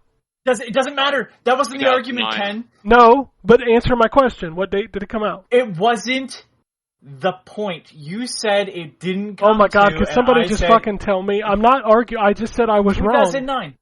That was 2009. 13 fucking years ago. That's a long time. And you can't buy it. We weren't fighting over that. No, it has been delisted. Yeah, that was my point. Is that it's not been available. Jesus, I don't care if I'm. Yeah, Can we download that? Here's the problem with downloading shit on Xbox 360 is if it's Good luck delisted. finding it. Good luck finding it because it's not. It just says item unavailable, and you have to a click pain in the into it ass. to see if it's that game. So there's no way for you to tell if you own it. You just have to go through your list and click all this item is not available and see if it's the game. You have to do that online, like on a computer? Or No, do you have to do that on a 360. Yeah. I don't have a 360. Then you can't play it because you can't play it on Xbox One. So that was never backwards compatible on its own? No. Well, then I'll never be able to play it again then. I just play it on the Dreamcast. That's where I play it. But anyway, they're making an arcade cabinet. But yeah, people are like, why can't you just like relicense this and put out a compilation and like just release it? Dude, if they put out this compilation that's in this arcade cabinet and sold it for like $50, it would sell so fucking big. Add rollback on it? Yeah. Do you want the answer though? So they could sell you a $3,000 cabinet. The cabinet Whatever won't the be fuck more it is. than $800. You know what I mean, though. Yeah, no, it's still $700, expensive. I think. They haven't announced It's the price still- yet. It's Oh, still I thought stupid I saw that expensive. it was going to be $699. Maybe that No. was somebody guessing. Pre-order starts September 8th, and it ships a few weeks after that, and they'll tell you then how much it's going to cost. It's so they can sell you the cabinet that's made out of like IKEA parts, the riser that you need for it because you want to play it at a normal human height, and then the seat that goes along with it, of course. But you're gonna need two because there's gonna be two controllers or two joysticks or whatever on it. So like, yeah, they want to sell you crap, and that's the reason why it won't be put out as a collection. Well, I have one of those cabinets, and you definitely either need a riser or a chair, for sure. Because if you try to play it at the height that it comes in the box at, good luck with that. Which one did you have? The Mortal Kombat one? Yeah, I got the Mortal Kombat one. Oh, sorry, something was itching in my ear. All right, so I'm excited to see what's going to be announced tonight at the EVO Finals. You know what the final game is this year? Like the headline game? No. Guilty Gear. Oh. Good for Guilty Gear. Yeah.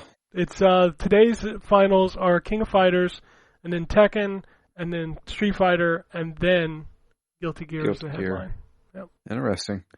Guilty Gear taking over Street Fighter. Well, I mean, Street Fighter 5 has always been kind of, Now, Do they still do Street Fighter 4 there? I don't think so. I didn't see it in the schedule. I know Skullgirls was there. Mortal Kombat was there. What else was there? I don't remember. I mean, like officially there. Like there's a ton of games that are there, but yeah, Guilty Gear's the headline tonight. I'm interested to see if we'll get some Tekken announcements, some Street Fighter announcements. I don't know what to... Will we hear anything out of NetherRealm? No. Ed Boon tweeted that. He said, we're not talking this year. Gotcha. I don't know what's going on over there, man. Have they put a hold on anything? I mean, like, do you think they're even working on anything right They're now? working on Mortal Kombat, because here's their thought, is like, if we get sold, that's the game people want, right? Sure. And we can't... Watch Warner Brothers doesn't let them leave with that license. NetherRealm owns that license. Yeah. But they right now sure. they're owned by Warner Brothers. No. They own the IP. That company owns the IP. They kept that when they transferred from Midway. So okay. They own that. So if that studio goes, they take it with them. Mortal Kombat comes with us. Yeah. If Ed Boon left NetherRealm, he could go work somewhere else that's not Mortal Kombat. Like you could do it that way. I understand that. I just didn't know if that was part of the agreement when they were bought by Warner. No, I'm pretty sure NetherRealm just straight out owns the Mortal Kombat IP. All right. Yeah, I don't know. With all that Warner Brothers shit that happened this past week, do they sell off all their game shit? I don't know. I mean, you would think the Warner Brothers or whoever owns them would be like, you know what? Mortal Kombat makes us a lot of money. Mortal Kombat's probably the biggest selling fucking fighting game, period, right? Like money-wise? Probably. It's gotta be. I don't know. Inti Creates announced their new game, Grim Guardians, which is their take on Castlevania, it appears. Looks good. Square announces Tactics Ogre Reborn for all current and major consoles. Oh wait, no. It's not on Xbox. That's not a major console. No, it's not. It's a minor console. Yeah. So, yeah. New Tactics Ogre Reborn.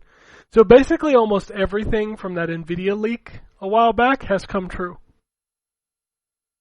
I think the only big thing still left on it is the Final Fantasy IX remake.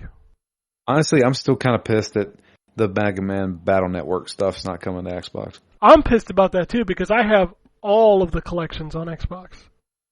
I can't I got them on figure Switch, that out. so. I'll be buying that both on PS4 and Switch. I mean, that's the thing. Is like I More really, about really want to play those games because I remember playing them when I was a kid, and I mean, all my stuff is on my Xbox. That's what I want to play it on. Yeah, I mean, me too. I could break out my PS4, but I don't know. I just like I don't ever boot that freaking thing up anymore. Yeah, my PS5's got some dust on it. I can't wait for God of War. I really want to play God of War. Yeah. That's probably the next thing I'll play on my PlayStation. Well, with the exception of Persona Ultimax, because I have to review that now. Check out that rollback. Tencent is wanting more stake in Ubisoft. So maybe that's who buys Ubisoft. I would, if I was Ubisoft, I'd be throwing my arms up and going, just take us, please. Here's a weird one. We all joke about it, we all know it, but, you know, Coke Media, however you say it. Yeah, they're changing their name. They changed their name to something that Good for them. I didn't know how to pronounce it because the way it's spelled. but the new company's called PlayOn. It's PLAYON.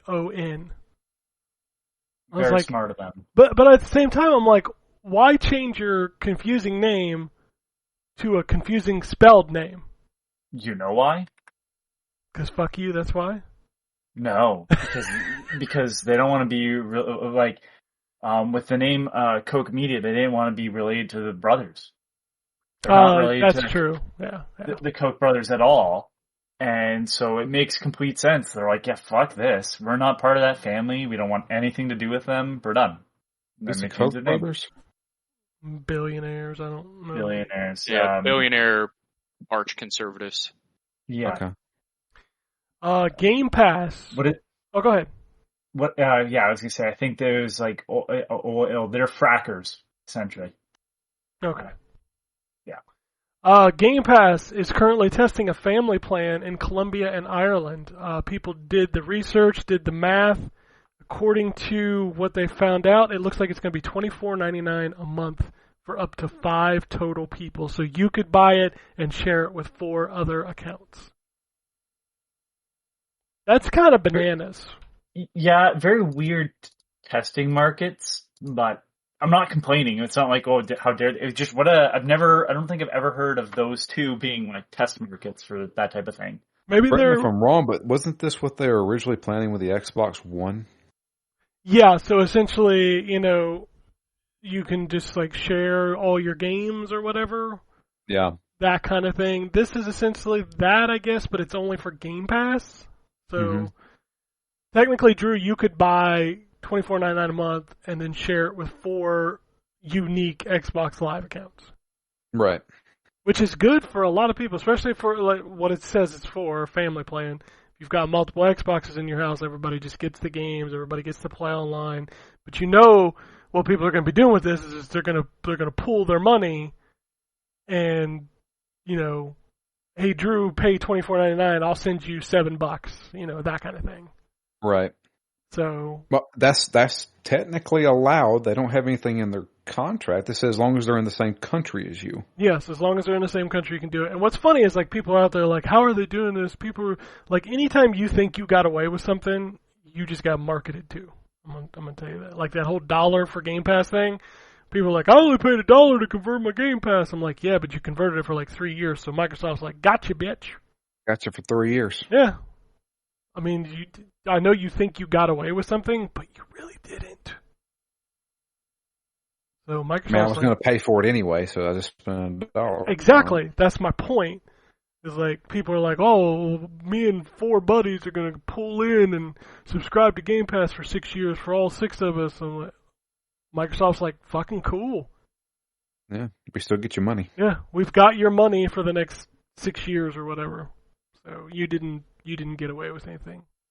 They're just testing this. They haven't announced this is coming or anything like that, right? No. This is just in a preview. So I'd assume we probably see something maybe by the end of the year. I don't know. It'd be a good thing to announce right before, the holiday sales. Right. Nintendo has confirmed that they've sold 111 million Switches. A lot of Switches. We are approaching the threshold, the PlayStation 2, the king of the castle. It's at 150. Does the Switch make it to 150? How many did they sell of the Wii? The Wii was just over 100 million, I think. Yeah. Let me see here. I mean, that's still the best-selling console. No, it's PS2. Is it PS2? I thought the Wii surpassed it. PS2 is number 1 at 155 million. The Nintendo DS right behind it at 154. Game Boy and Game Boy Color at 118. PlayStation 4 at 117. Nintendo Switch now at number 5 with 111. The original I haven't even got to the Wii yet. The original PlayStation is 102 million. And then there's the Wii at 101. Those are all the systems that are over 100 million. I think the Wii was the fastest selling at one point. Yes. Yeah. And I think the Wii Sports Resort was like the best selling game. It's either that or Mario 3. It's Wii Sports, technically, because... Is it Wii Sports? because it was included in the Wii's. That's right. I think it's either that or Mario 3. Let me double check that. Well, sometimes they fuck it up and they put Tetris in there, but then they don't list what version of Tetris. Minecraft is number 1. Yeah, Minecraft's number 1. GTA 5 is number 2. Of course. And then EA Tetris. They specifically say it's Tetris EA. 100 million copies of Tetris. 100 million. EA Tetris. No Minecraft has sold 238 million copies. Not surprising. So think about this for a Sports. second. Microsoft owns the best-selling game franchise of all time. Yeah. Technically, yeah. Technically, yes, but I mean, the best-selling game of all time. Let me see. Franchise. I think franchise is either Pokemon or Minecraft. It's one of those two. I think it's Pokemon. Would it be Pokemon over Minecraft? That's the question. Oh, no, it's Mario. Mario's the number 1. 760 million games sold. Then it's Tetris at 495 million. I mean, both of those make sense to me because Pokemon Tetris is just, yeah. Pokemon is 440 million. Call of Duty 425 million. Grand Theft Auto 375 million. And then one that I didn't expect but should have known better. If I was going to name a sports game. Madden. FIFA. That's right, FIFA. 325 million, and then it's Minecraft at 238 All right, million. I'm gonna do, Anthony, I know you're looking at it, but Ryan and Drew, you know the top 4 games. What do you think number 5 is? You'll never guess it. All right, top 4: Minecraft, GTA 5, GTA. Tetris, Wii Sports. What's number 5? Oh, You'll never guess it. No. You'll never guess this. Is it like some bullshit shovelware game? No. Well, hold on now. Take a guess. Just take a guess. Can I give them at least a hint? I gave them a hint. They'd never guess it. That's a big hint. That way you know it's not Mario. It's not something you've heard of. It's not that much of a hint. You've heard of it, but you would never guess it sold this many copies. Yeah. Would it be something that was on the Wii? I'm not going to answer that because I think that gives away too much. Is it fucking Carnival Games? No. Other direction. You know what's funny, Drew, is it was on shovelware. mute, and I said Carnival Games. Oh, shit, no. I didn't nobody respond to me, and then I realized I was on mute. No. Oh. I was shocked when I saw this. Think multiplayer, guys. Yeah, think multiplayer. That's your only clue. It was my hint. Splatoon. No. No, that can't be it. It hasn't been out It's long. not Overwatch. And we're just talking about single games. Is it Overwatch? No.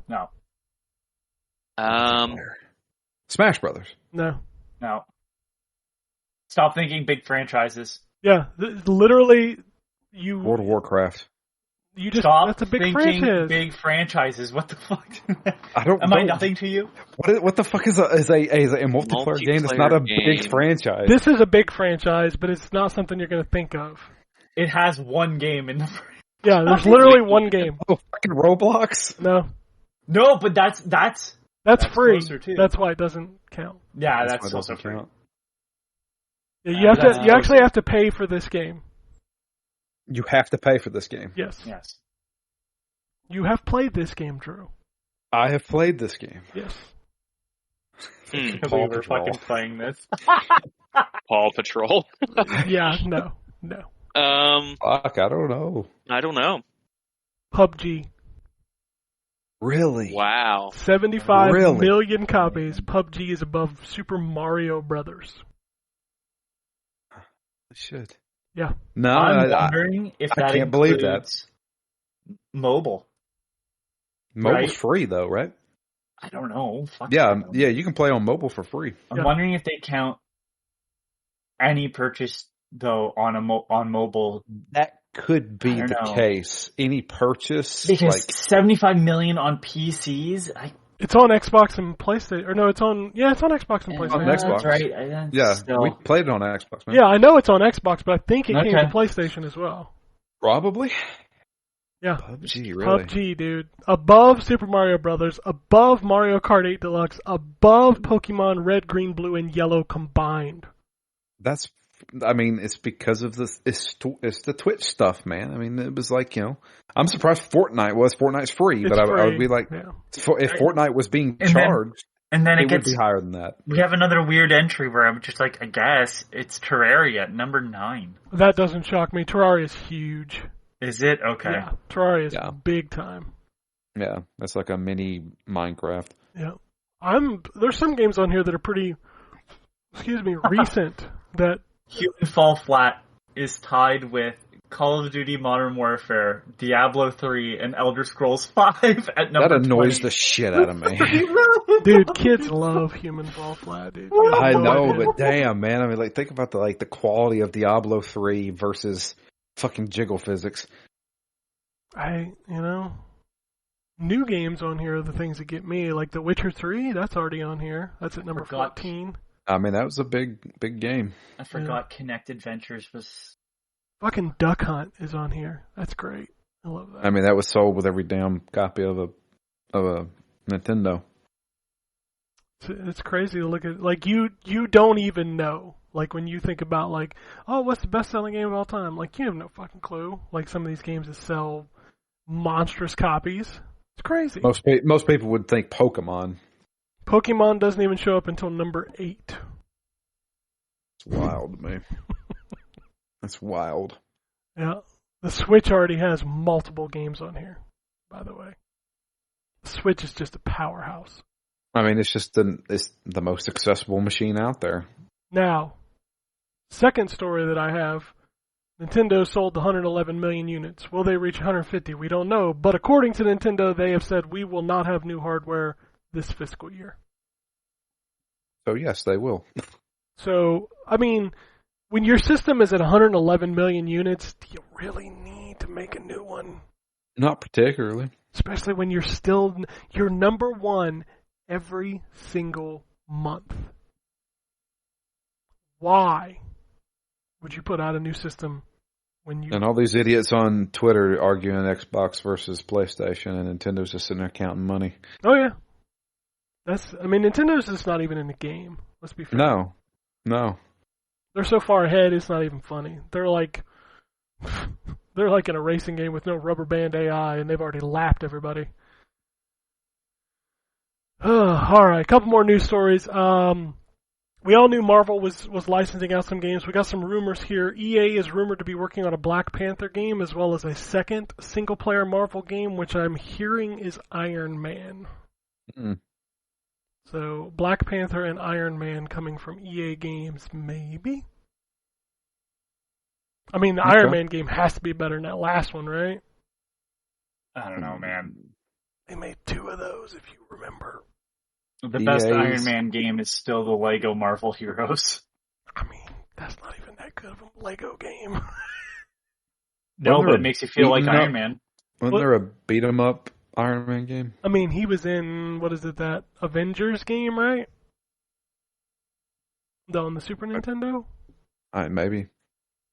The ones I'm... Are you thinking Iron Man and Exo Man of War? No, that's not the one I'm thinking of. That's a PlayStation Saturn game. Yeah, it's not good. No, it's terrible. It's absolutely terrible. Who made that game? I'm trying to remember. It's somebody I know, right? Iron Man, Exo, Man of War, and Heavy Metal. No, I don't know them. It's Real Time Associates. Like Acclaim or somebody published that game? Yeah, Acclaim Entertainment, yep. Yeah, Acclaim published a lot of those beat 'em ups. I remember they did the... Which beat 'em up are we talking about? Iron Man, Exo, Man of War.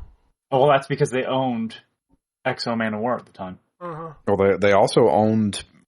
They had to have owned, like, the Spider-Man and X-Men franchise, because I had that Spider-Man meets the X-Men. No. You know who... K's Revenge. When I say Acclaim owned, I mean they bought Valiant Comics and owned Exo Man of War, and they owned Turok and Shadow Man. So they actually owned that character, and then they also made games. So you know who Acclaim was, right? LJN, right? LJN. Laughing, joking, numbnuts. The thing is, I know they make crappy games. If you ever go back and watch The Gaming Historian, he did a whole thing on LJN. It's actually a pretty decent success story. Oh, absolutely. They had so many licenses. Do you know that like Rare made games for them? Fucking Dude, everybody made games for them at one point. Yeah.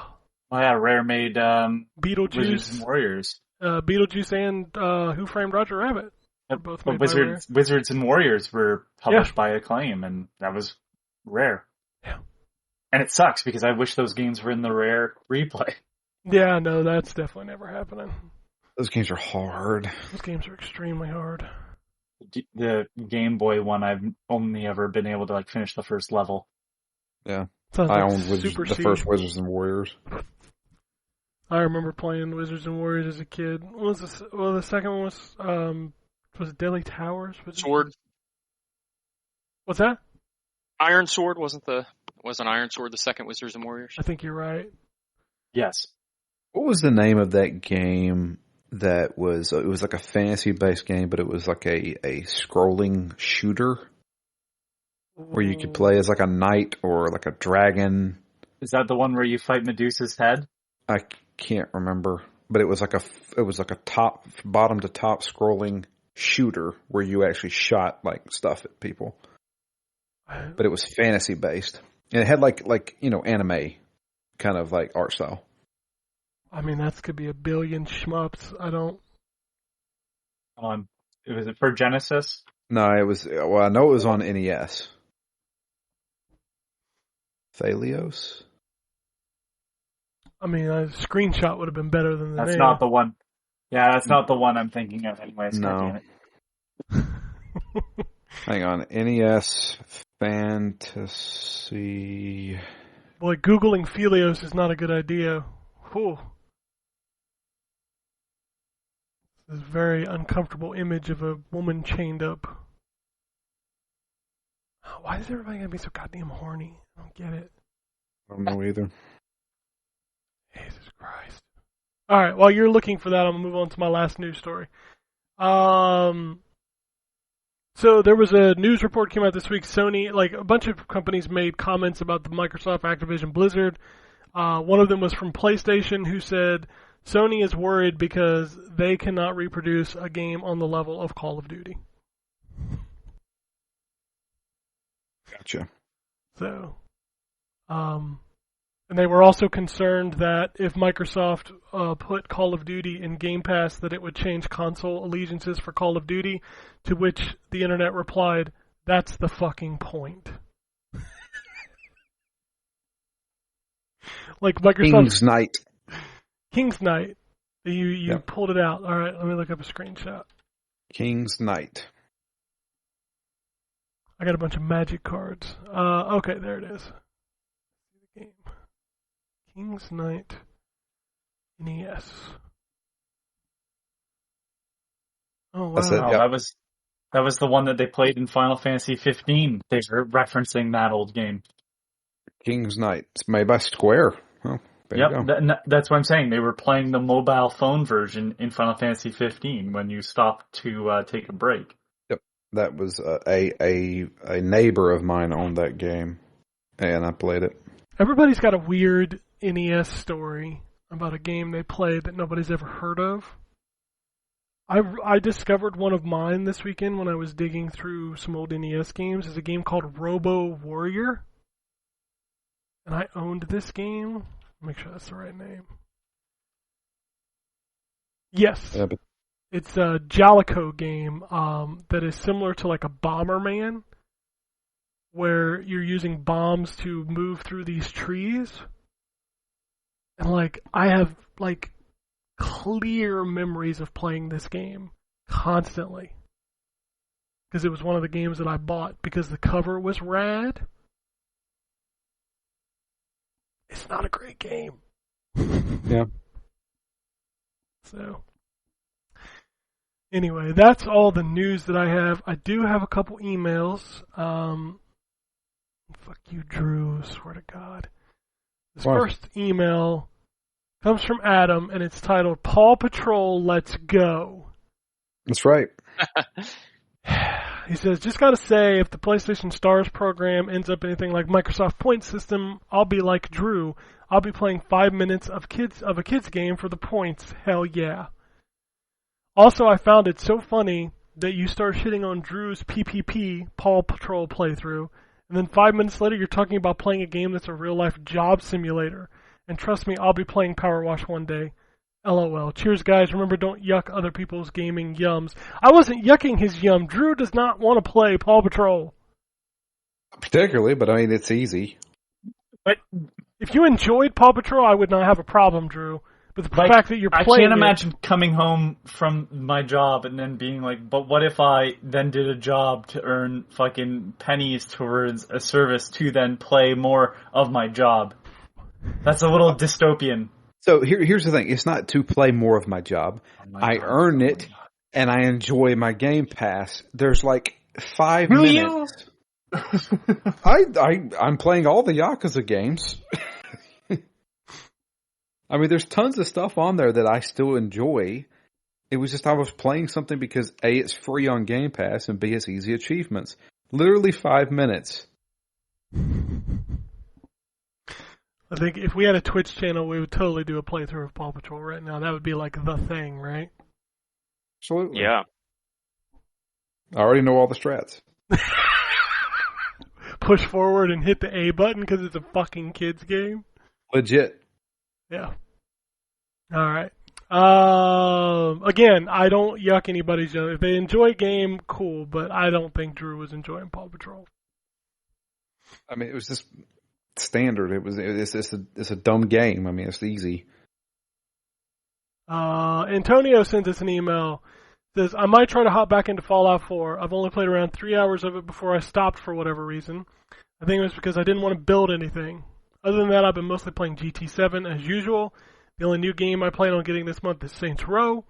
Despite the mixed reactions when the first gameplay trailer debuted, Saints Row should really do well considering there's been a smaller flow of games this year so far. I'm not a morning person, which is why I almost never eat breakfast in the morning, but I'm eating a sausage, egg, and cheese McMuffin, and it's truly delicious. It's a shame. Yeah. It's a shame they don't have these available all day. I find myself cooking breakfast for dinner a lot more than anything else. My go-to at home is grits with butter and cheese and a sausage, something with eggs, or I'll forego the grits and make egg and sausage burritos. That's pretty good. I mean, grits. That all sounds delicious. You don't do sugar on your grits, do you? I don't eat grits. I don't generally. Every now and then I'll put maple syrup in them, but usually salt and pepper. Yeah, that's all I do too. Push it. I do love cheesy grits, though. Oh, cheesy grits are real good. I mean, maybe it's just me. I don't like eggs that much. Like, they're so bland. That's why you spice them up, man. I try to spice them up, but even then, they're not great. Cholula or something. Yeah, I don't know. Like, even when I spice them up, they're not great. You know what's great in eggs is bell pepper. Okay. Yeah, like bell pepper, onion, that kind of thing. Now you're just being gross. It's called a Southwest. You don't like any of that stuff. I don't like vegetables, period. But, onions and bell peppers, and nah. I love that stuff, man. Onions, bell peppers, banana peppers. Yeah. See, that's why you're the Papa John's man. They put that fucking pepper in every box. Yeah, except I don't like that pepper. I mean, it's okay, but I don't usually eat it. Oh, shit. Like, what's the first thing you do with a Papa John's pizza? Take that goddamn pepper out.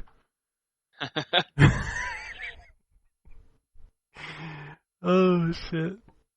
I love olives too. I know that's an unpopular opinion, but I don't want them, but I don't hate them. Like, they're just I love olives. Black and green olives both. That's what my wife gets on her pizza. Fucking olives. I usually get green olives on my pizza as well. Yeah. The thing that kills me though, the smell of the onions. When she gets onions on the pizza, I'm just, ugh. Love onions. So gross. So gross. That's all the emails. I don't have any tweets. Somebody tweeted us out about a fighting game that's at EVO called 5 Force Fighters. I'd never seen it. I watched the trailer for it. It looks pretty cool. A lot of fighting games out there. I saw they did a trailer for that a new game from the guy that did Battle High 2 Plus. You remember that game, Drew? Yeah, Murfight. Murfight. That game looks cool, and I hope it comes to consoles at some point. I follow that guy. That guy's like a one-person developer who's like busting his ass on this game. Yeah, that's what he did with the last one. Yeah. I like that last one. That Battle High 2 Plus A, like that game was fun. No, yeah. It didn't have online play, so No. I was, I can only enjoy it so much. If he puts Murfight on a console, I will play it. Yep. Oh, show. Oh, I think that's all I got. Did anybody watch Prey? No. It's so good. No, but I heard it was excellent. It's so good. Mm. So I had seen that like advertised, but I actually saw a trailer for it because we were watching something on Hulu and we got an ad for it, and I was like, "Oh, this is based in the Predator universe." Yeah, you didn't know that? Yeah. No, I didn't know that. I was just like, "Oh, okay." Yeah, it's really good. I watched it. It's not overly long. It's like an hour and 40 minutes, and it's really good. Really good. And Drew, just to let you know, I'm struggling so hard to finish that first season of Westworld. Yeah. I'm on the last episode. I am, and I just like, every time I sit down to watch, I'm like, I don't fucking care. I don't like Dolores. I don't like her. Just like, I promise Who myself. do you like in that show? Ed Harris is the only character I liked in that show. Well, he plays a pretty big part in the whole series. Yeah, I kind of liked Bernard until the twist, and now I'm like, oh, that's just fucking lame. He's still a good guy. Yeah, but still, that's lame. Like, come on. All I can see with Anthony Hopkins is fucking Silence of the Lambs shit. Standing over there like, give me the Chianti. Somebody edited that sequence where he's standing in the cell, but behind him is just anime hentai posters. That's pretty funny. Great. I don't know, man. I need to get on and watch. I almost started Moon Knight, and I was like, you know what? I need to finish something else first, and I just didn't. I need to watch that. I need to watch Miss Marvel. I need to watch fucking. But all I want to see is Nope. I just don't want to go to the theater right now. Yeah, there you go. So, I don't know. A lot of good shit out right now. I see people complaining. I'm just like, dude, I ain't got time to watch all the good shit I'm watching. Imagine if we'd had all this shit when we were kids. Yeah. Man, it'd been so good. Anyway. Oh, god damn it. Silence of the Anime. That's pretty funny. Alright, that's all I got this week. If you want to shoot us an email, it's podcast@ztgd.com. If you want to follow us on Twitter, Drew is at DML Fury, Anthony's a complacent robot, Ryan's at Wombat RP, I am at ZTGD, and you can follow the site at ZTGD Content. Also check out Phoenix Down. Like Drew said, Yakuza 5, probably a couple more episodes. What's up after that? The Sinking City. Ah, yes, the Cthulhu game. The Cthulhu game. Cthulhu games. Yep. But yeah, that's all I got for this week. Unless anybody has anything else, we'll get out of here. Very special. Alrighty. And it goes something like this. Epic fail.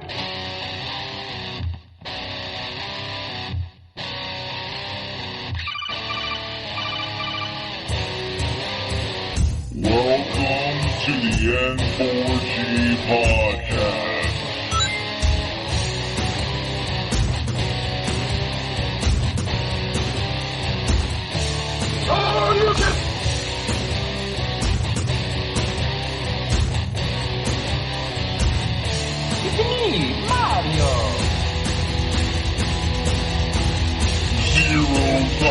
$0 This is going to be a very interesting episode.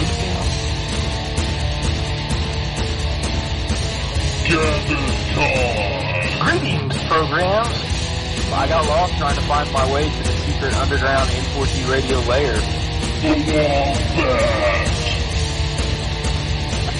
I always live being angry. Killer Wolverine.